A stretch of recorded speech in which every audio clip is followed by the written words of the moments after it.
Welcome back to the big board, or the land of broken dreams. I don't know whatever you want to call it. So it's the 19th of November, top of the turn, and it's the Soviet initiative, their turn. We're in the Western Front area. There's the edge of the Western Front, and we're using the headquarters within the Western Front to draw supply from over here, from Smolensk, and trying to set ourselves up a little action here to try and break through towards Vitebsk here. Now, I've rearranged all the units, I've got all the artillery in line, and got brought second guard tank up to actually execute on the attack this time in conjunction with units in this hex with a penal force there, the little penal battalion, which will reduce this hedgehog down by 1. I've got some dudes in reserve ready to kind of rush the gap. In fact, they need to go there. They can move 1 in the or at least 1 hex in their movement phase. And let's see. And so I executed all the air attacks to knock out, did actually really well, knocked out 2 different reserve units. This one managed to stay in reserve, and then in the reaction phase we DG'd this unit, then 3 strikes, survive flak each time, and we've got a DG on the two stacks that have the penal units in them to reduce the hedgehog values, DG'd second guard tank, and I went through the exercise of then doing all the artillery strikes I was going to do anyway, to see if it was all going to work out. But now I'm looking at everything's going to be halved coming in, and I'm going to lose a step on the AR rating. It's going to go down from a 3 or 4 maybe to a 2 or 3. It's really frustrating.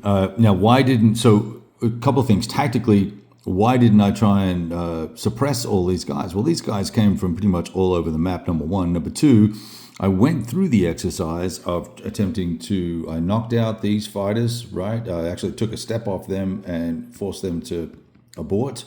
There's another stack here somewhere. I took those guys out. So I did the fighter sweeps, so there'd be no intercepting and all that sort of stuff, because my escorts suck pretty much as the Russians. The highest ratings are 4. So I didn't use him because he's not from that front. He's not allowed to fly in the Western Front. But at least I don't think he is. And so anyway, so I'm at a loss here tactically to figure out what the correct modus operandi is to break down these fronts, break through these defenses. This is going to be a beatdown. I don't even know what's in this hex. Okay, so just a 4-6. So that may not be a big drama. Why is that just a 4-6? That looks like a mistake I've made. Oh, you know what? I know why. There's a unit here somewhere. Oh, is that down there?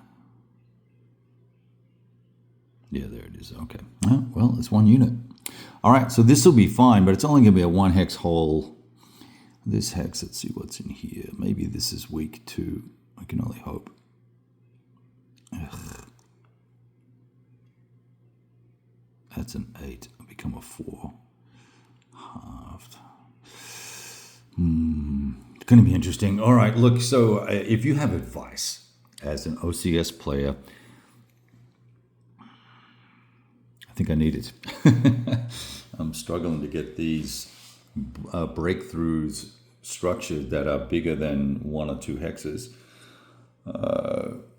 In this sort of terrain and this weather and all the rest of it, it's a free current freeze, which is good for the Soviets. It reduces the benefits of the rivers and stuff.